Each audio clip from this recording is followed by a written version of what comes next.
Hello everyone, welcome to our sports news channel. Here you are always well informed. I ask you to please subscribe. On the channel leave your like. And thank you very much. With the rookie minicamp coming up this weekend, it reminded me that for weeks I have read about getting reps for the younger players, yet it seems that a lot of focus is given to seasoned vets. Case in point, the wide receiver position. What about Jalen Tolbert and Simi Fehoko? If the first-teamers are running the majority of the reps, how can a young receiver build timing and trust with the starting quarterback? Same question on the defensive side.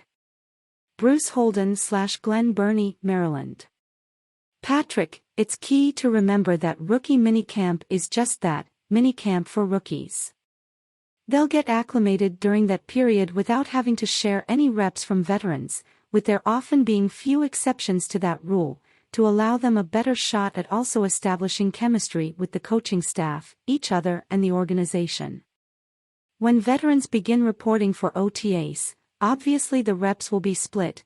Veterans need theirs to continue improving as well, but in a way that isn't a detriment to the incoming class of rookies. By the time minicamp arrives in June and most certainly training camp in July, you'll see a more equal split because coaches need reps for young guys to evaluate them ahead of roster cuts in late August, so have no fear.